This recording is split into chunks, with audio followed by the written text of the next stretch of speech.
it's a luxury, or it's probably not a luxury you have when you start off being able to pick and choose with your clients. But there's a lot of power in being able to say no. And I think once you build a profile of the kind of people you're happy to work with and say no to the people that you don't want to work with, you would be amazed at how sort of rapidly you can actually expand. Welcome to the Willseye Podcast. My name is Will Phillips, and in this series, we help creatives and businesses better understand each other in order to form stronger collaborations that result in more effective advertisement campaigns. For those of you who don't know what Willseye is and what we do, we are a creative agency that niches in film production in order to help brands communicate more effectively in the digital world. Joined by me today is our special guest, Ash Dighton of Babel Creative. Ashley, welcome. Thank you so much, Will. It's just a delight to be here. I know. Ash, I guess, first of all, what brings you on today? And, we should sort of start in the sequential story as we do about the story of Ash Dighton and Babel Creative. It's a thrilling narrative. What do you do, first of all? I actually ask myself that most mornings when I get to the office. I'm a writer. So screenwriting, copywriting, so essentially everything from film to ad work to, websites and more traditional forms of copywriting. And then I also direct screen work too. So I'm a writer and a director in short. Gifted artist is probably, that's for other people to say. I wouldn't say that. I don't know if that's appropriate. But I think I'm the only one who's ever said that. No, Mum said it. Shout out to Ash's mum. Thanks, Mum. Yeah, cool. Okay. And how did you get into the field? Into the field of, it was a bit of a tortuous journey. I got into advertising like everyone, came across a moss-covered hut in the forest and a witch introduced me. You planned that yesterday in the office. I heard you saying those words. There should be footage of him mouthing the words on the desk. Sorry, I know I said I wouldn't do that. No, I've always been a writer, even as a kid. I'd read a lot. At school, I was good at English. I liked writing. I enjoyed it. I had the lyric facility of youth. I had a facility for words. So even though I've done work in other industries, everything keeps coming back to articulating ideas with words. And then that's sort of, I found myself doing some film stuff, which I absolutely adored. And I think I found like true passion, like a genuine love where I could use my skill with words to create, things for people through film. So, that's fairly circuitous, but I started off mostly copywriting and then have progressively moved more into film with my writing work over the last few years, which has been nice. Which has been a great transition for both of us, because we collaborate on so many projects now, which is pretty exciting. We actually, just for people who sort of have been following our journey from last year, Ash and I did a podcast. We recorded one as a tester, and posted some highlights to social media.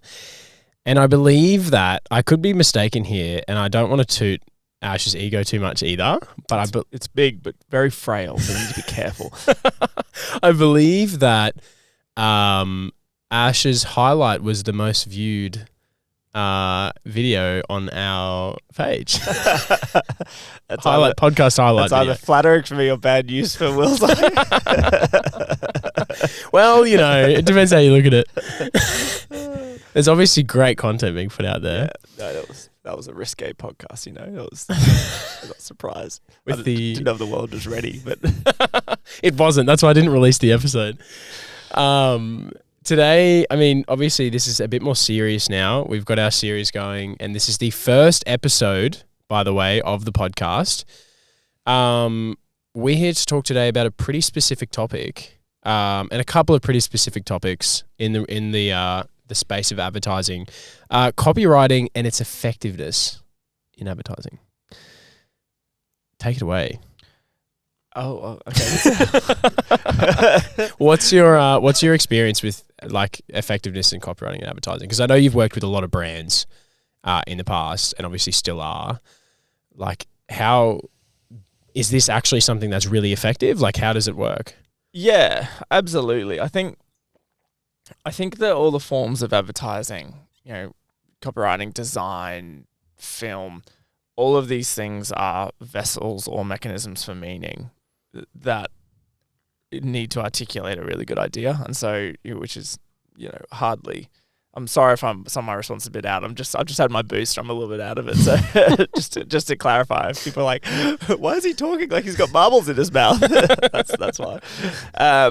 But they're all mechanisms for good ideas, and like that's the whole point of advertising is we're articulating good ideas. And I think copywriting is probably underutilized because good copy makes ideas really easy to access, and you almost don't really notice the copy when it's done really well, whereas bad copy will make people instantly switch off and disengage. So copywriting is one of many aspects, but it is extremely important. And I think that it's one of the things where everyone writes, but not very many people write well. It's not like most people produce films, or it's not like most people are actually graphic designers.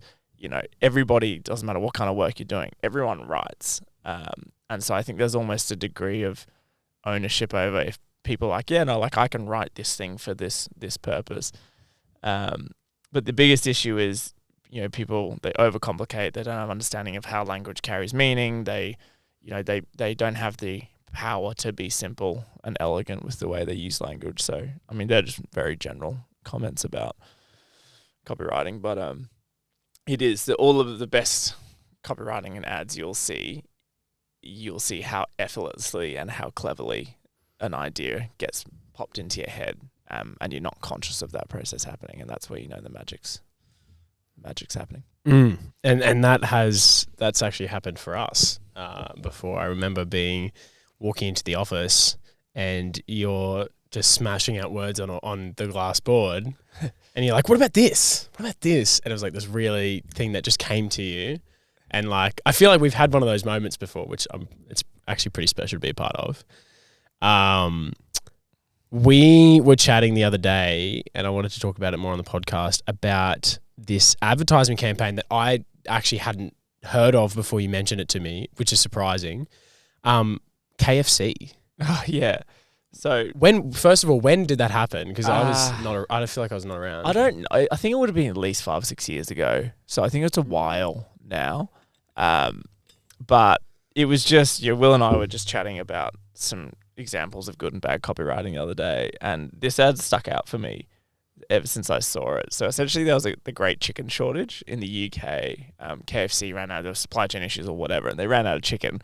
Like almost countrywide had chicken shortage issues, and it was like international headlines. It was a huge, you can imagine your whole thing is chicken. You don't have any chicken. Like it's fairly damaging for the brand.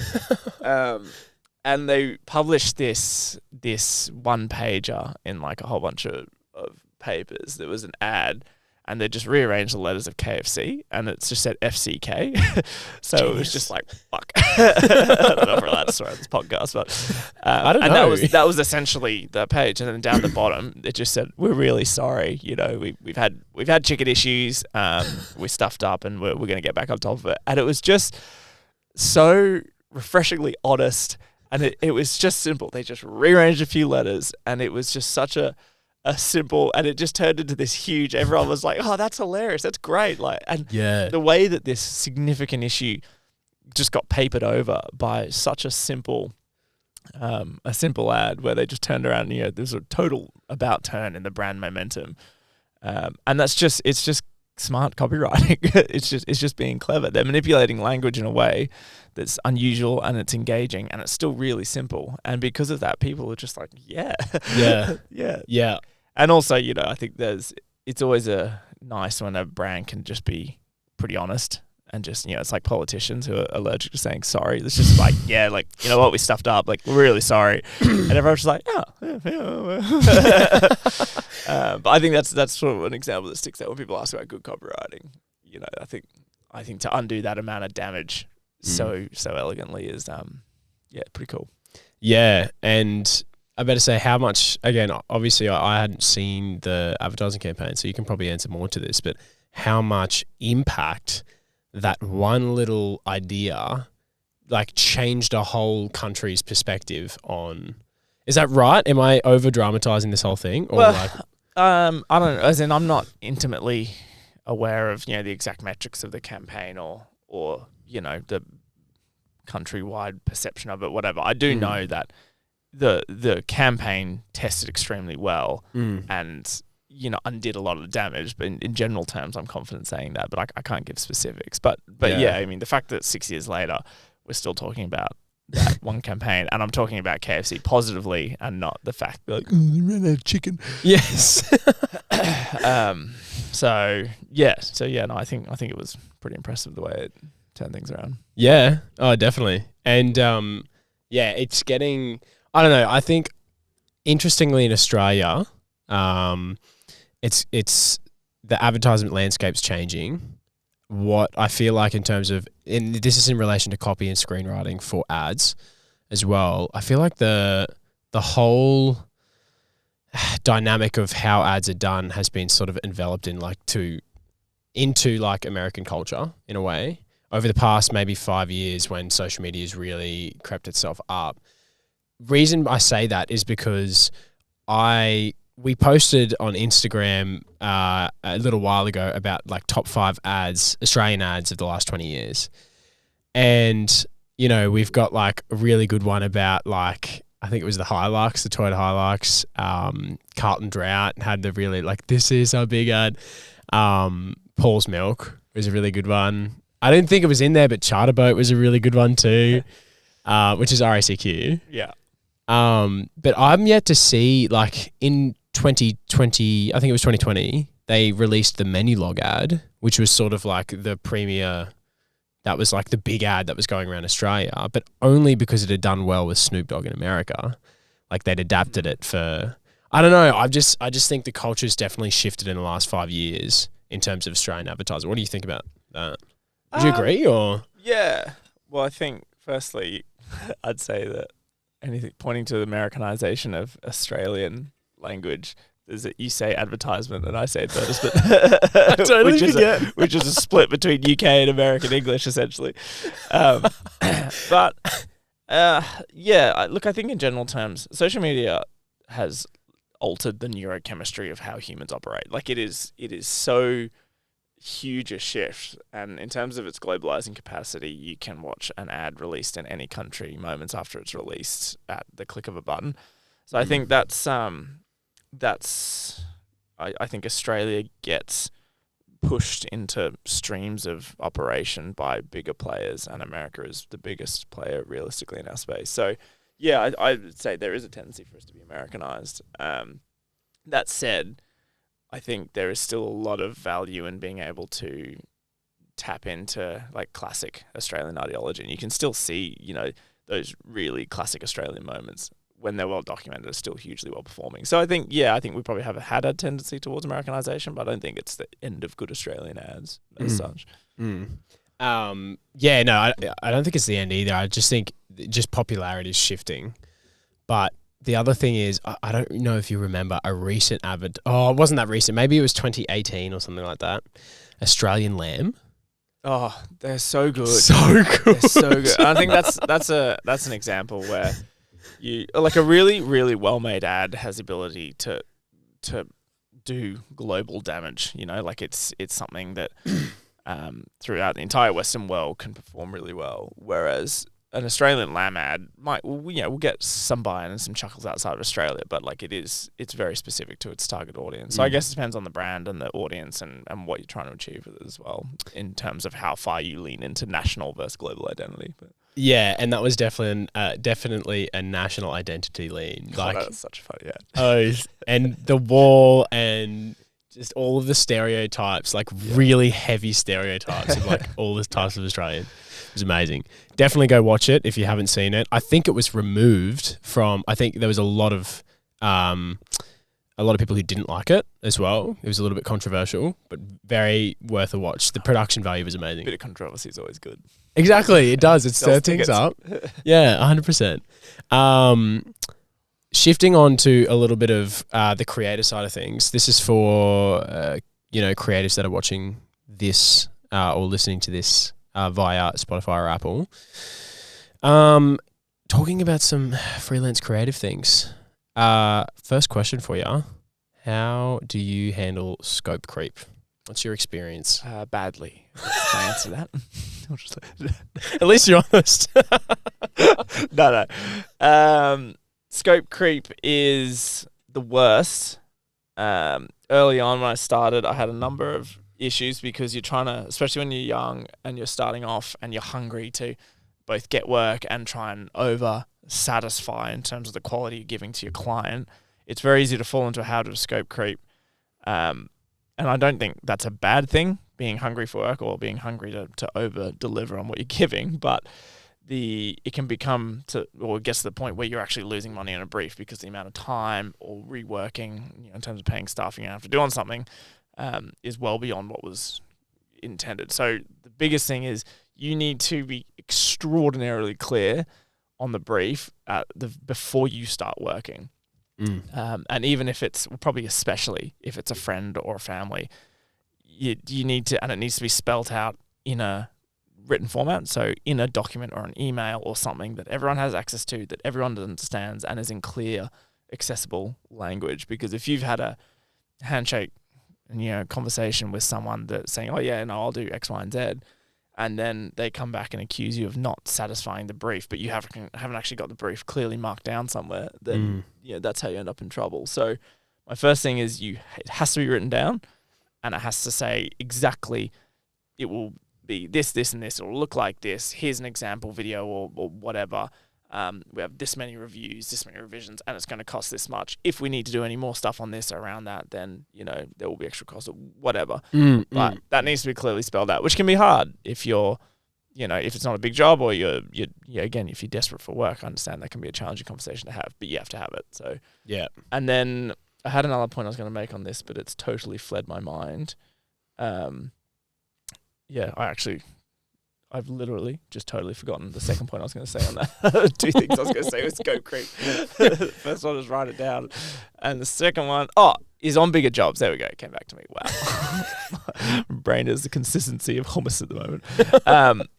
Is on big jobs, get part payment up front. Yeah. Which is, because that's another thing where if a job's blown out or there's been changes in expectations or whatever, and if you're wearing all the cost up front, for creators, often that's if you're writing, your capital costs in a job might be a pen and some electricity to power a computer, so it might not be intense. But if it's a really big job where you're managing multiple staff and it's got moving parts, when you're starting off, you might be prepared to just try and wear that and then sort of build a client for it at the end. But if there's quibbles on that bill, or there are issues around, or they ask for a whole bunch of stuff that you might not have the ability to actually pay for up front, like get a partial payment, which again can be hard, but most people are pretty reasonable with, if you said to someone, hey, this brief's going to be, $8,000, and you say, can you pay me $1,500 or $2,000 up front, just as as we're working through it. If you've got some sort of agreement and a really clearly documented brief, then most reasonable clients will be happy to pay that. Like, it's not an unreasonable thing. And if they do make a big stink about that, they might not be the kind of person you want to be in business with. 100%. Yeah. And there is a lot of client profiling and things like that is really important at the start, in terms of meeting them, understanding their needs, but understanding how you're going to collaborate together. If someone engages you for a service, they should be prepared to definitely pay up front. And it is a red flag if they say they can't. I would say it depends on bigger jobs. I definitely think in the world of film production, it's non-negotiable because there's some huge outs that you have at the start of a project. Because if you're managing your internal staff and then contractors on top of that, there's a lot of mouths to feed in one project. So it's interesting. I mean, we've definitely done both ways, where sometimes we bear the cost. And sometimes we've, obviously done like a pay up front model type deal, but it definitely works to have the pay up front because it helps manage cash flow as well. Yeah.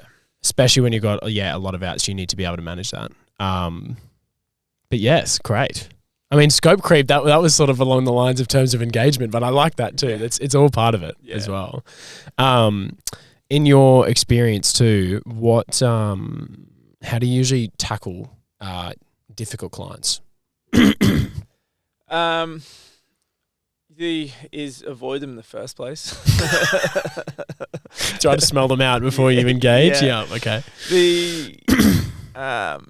You should be working with people that you'd realistically be okay having a beer with, and I don't mean like, you want to go party with them, but if they're the kind of person that you go and have a beer and have a nice time, and that could be a cordial conversation or afternoon, then they're probably the kind of people that you'd be happy to go into business with. That's very Australian, by the way, but I love that. It's true. Well, it's just it's a sort of good, fairly basic surface level metric. But with difficult clients, you need to always be polite, you need to always be calm, and you need to have clearly stipulated conditions around work that you refer back to. Because if you're all three of those things, then let's say in the world's worst scenario and you need to get like an ombudsman or someone, or a lawyer involved. How great is the word ombudsman as well? I don't understand what that means.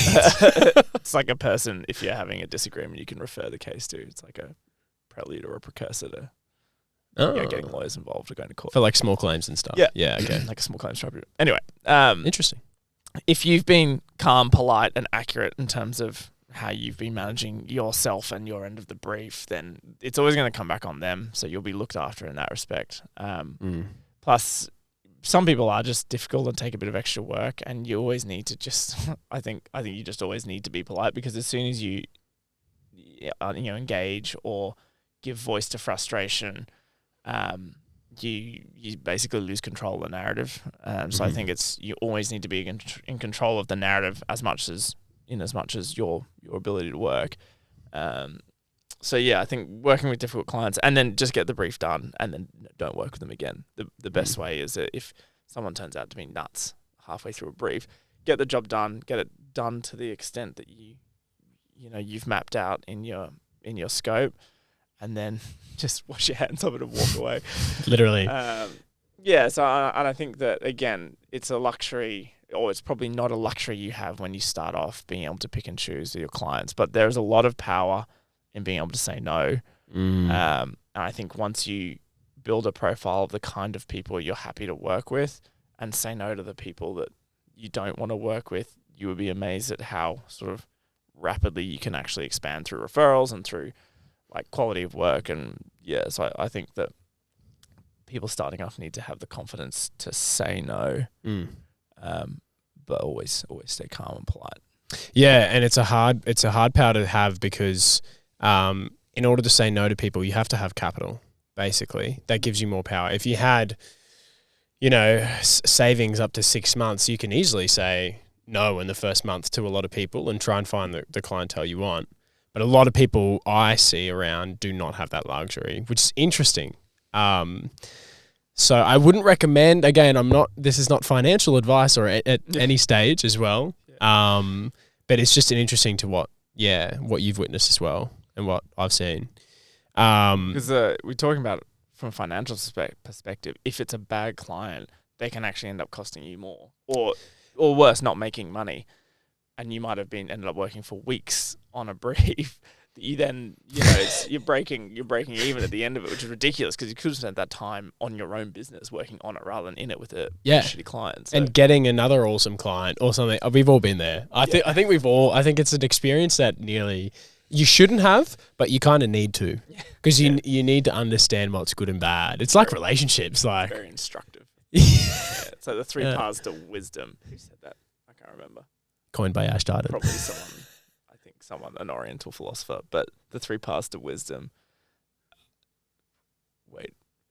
By self-reflection, which is noblest, by imitation, which is easiest, or by experience, which is hardest. And most people go down the experience and the hardest route. That was very wise. Here's an opportunity for imitation, which is easiest. So listen up, yo. I really was I wasn't hoping for it, but I was expecting you to absolutely butcher that and be like get the stage fright. Yeah, it's got a full porridge brain, just staring at the camera like a marsupial trapped in a headlamp. It just sheds a tear. The importance of communication is another topic I want to discuss with you. I think you do it really well, and I think that, I think that also comes with experience in just dealing with client projects. How do you usually handle communication all the way through your projects? This is ironic because if I do a bad job of explaining this after you've just talked up about communicating well. Like we said before, be really clear at the start of a brief around what the scope of the work is, because when everyone's clear on what needs to be done, you remove most of the roadblocks to getting a good result for all parties. The other thing is be friendly, use humor, and make the environment that you are operating in, both for you and your client. I don't necessarily mean the geographic environment, as in the working environment and how you operate. Make it one that is lighthearted wherever possible. Within reason, of course. If someone's just had like a tragic loss in the family, don't make a joke about it, obviously. Of course. Of course. But if you can put everyone in a situation where they feel calm and relaxed, that will put them in the best possible point to create good work and receive work well. And generally, stimuli that they receive they'll be in a good position to receive it, essentially. And I think that the value of being able to be lighthearted and warm in communication is probably underestimated. You would be amazed at what being able to crack a few jokes or have an easygoing dialogue back and forth with your clients, how much that streamlines, because people just feel comfortable then communicating. Whereas if I don't know you, or we have a really formal, stilted form of conversation, it's like you go to a lawyer and you get emails from them. It's like, I instruct you to refer to third clause in which and it's just you just feel like you're almost a bit threatened psychologically by the mode of communication you're in. So if you can keep it really relaxed, and then it feels like you're talking to a mate, and suddenly you just feel comfortable talking about things. So if you need to change something on the brief, or you just feel like you're in a space where you can make that work. So that's probably my biggest thing. And the other thing I would say is that people, and this is a mistake I often made early on, is that people are more forgiving and more understanding than you often give them credit for, because life happens. So if you're working on a brief and you get sick and you need to push it back, or something happens and there's a delay or there's an issue, if you can be honest and accountable and straightforward with your clients, 9 times out of 10, they will be really good about it. So if you get sick and you told someone you're going to have it to them Wednesday morning, which means you need to have it to them Wednesday morning, and then something happens, communicate straight away, early and honestly, and that will nip every problem in the bud, and just say, hey, look, I've gotten sick, or my dog got lupus, or whatever it is. I'm not going to be able to get this done this morning. Is it okay if I have it to you by tomorrow morning? Really sorry for the delay. However you phrase it, but if you're open and honest and direct with your communication, then people are just like, yeah, mate, all good, I understand, no worries at all. Like, everyone's quite good about that. Whereas if you just don't communicate, or don't have that kind of free and easy back and forth, then if issues do come up, they usually get multiplied. Yeah. So that would probably be my other comment about managing the process of communication. Yeah, definitely. It's not something to avoid at any stage. Like, communication on if something has gone wrong in some respect, I would say you would need to be, if you're not in the position to handle it right then and there, and can come up with a plan that's still going to be on, with the timeline and all sorts of stuff, then you need to communicate that straight away. Yeah. Because then they can preempt and they can prepare for that stuff. Like when someone's got an advertising campaign launching and they expect to have it this month, but, for example, obviously we had a recent project happen. I won't mention any names, but where, COVID had delayed our production by, I think it's now 3 weeks. It's 87 delays to it. Yeah. And obviously this is stuff that's out of our control. But I know they've really appreciated it too. Like, being really upfront and honest about the whole thing, is just the best you can do, because they appreciate the honesty at the end of the day too, because they're people. So yeah, no, I like it. One last thing. We are 31 minutes into this, so very nice. I've got about 12 to 17 minutes of spoken word poetry to finish, so slam poetry. actually. Leave time for that, please. I'm going to cut that into the end of the podcast if we could. Maybe you can outro. Yeah. You want with your podcast. I can read all my haikus I've been writing. Sorry. I've been looking for a captive audience to force it. This is not that audience. All right, one more. Let's do it. Talking about, because again, I say a lot. I say we work on a lot of projects together. We do. And we're some buddies. I would brothers from separate matriarchs. Thank you very much. We kind of are though. And I would like to shed some light on some of the awesome projects we've been doing. Starting with, and I want to relate this back as well to brand language, because that's why we're here today, of course. I don't want to just talk about the cool stuff we're doing. But starting with Hamilton Park Wagyu. Awesome brief. We've been working on this for a long time. Ages.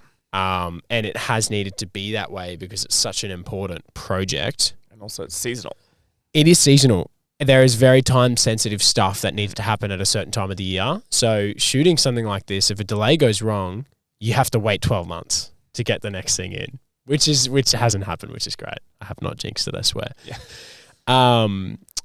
Obviously, without revealing too much about the project, what we're doing with Hamilton Park right now, in terms of brand language, how's it been so far for you?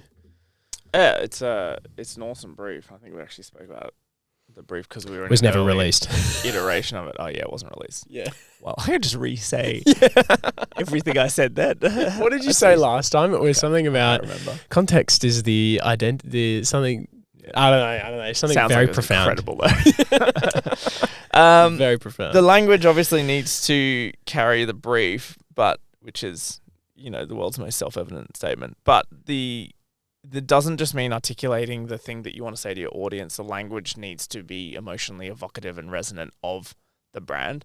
So for something like Hamilton Park Wagyu, where you've got this really authentic Australian family, it's red earth, it's cattle, it's dust, it's Australian farmers.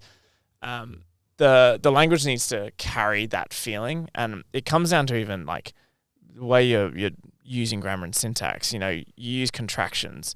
You don't say will not, you say won't. Like you use shortened language. You can bring in colloquialisms. You can bring in, a bit of slang, because that carries the feeling of what you're trying to articulate. If the language is, the sentences are shorter, they're more direct, they're punchier, because if you've got longer, drawn out sentences, that starts to just get a little bit like, not complex is probably the wrong word, but you start to just lose, like the language needs to carry this rustic, earthy feel to it. And I don't, by no means am I saying the language is dumbed down or anything, but the way you're talking is has that feel. It's like it's got to feel like you're talking to a farmer or someone from the bush.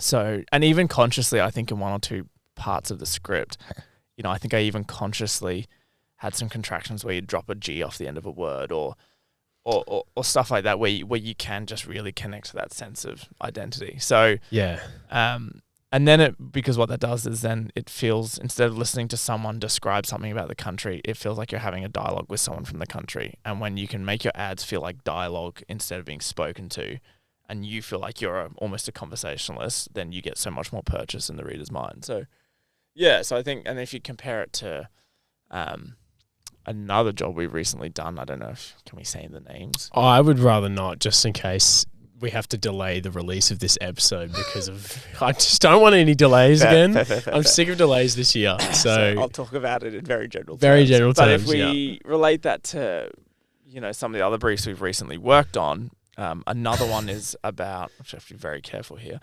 I think I would say that we can talk about it in a general context. Yeah. And we can say names. I think where you're relating to like women's health and it's a charity. So the nature of the language has to change again. So it needs to feel warm, it needs to feel friendly, it needs to feel nurturing. And so your choice of word then changes, because you might have a harsher word, if you're going from describing the Australian outback to talking about a charity for women's health. The nature of the word you're choosing needs to create a warmer, more receptive environment, because it is a slightly more sensitive topic. and obviously a charity is geared towards helping people who are in need of help. So again, it has to have a nurturing feel to, so, you'd start to expand some of the sense of the words back out a bit, but still make them feel almost lilting, like a little bit rhythmical, a little bit poetic. So you're getting this sort of nice symmetry as you flow through what's being said, and it feels easy and smooth.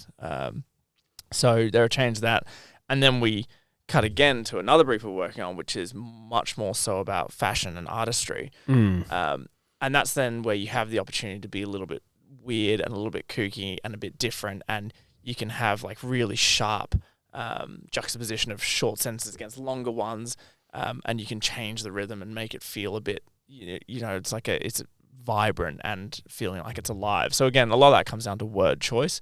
But then there's also how you create a feeling of poetry and dialogue is really important, because you can do it in all of those different contexts, but each one obviously needs to be like particular to the brief. So so that's sort of how we, like, when I'm writing a brief for, you've seen me wandering around the office around my table for 3 hours chewing on the end of a pen before we actually start writing, but I have. You need to really tap into the emotion of the person who's talking to the audience, and then work out how you can create dialogue, and then how language is a crutch to achieve that. And you need to think about it from every aspect, technical, emotional, across the whole spectrum of it.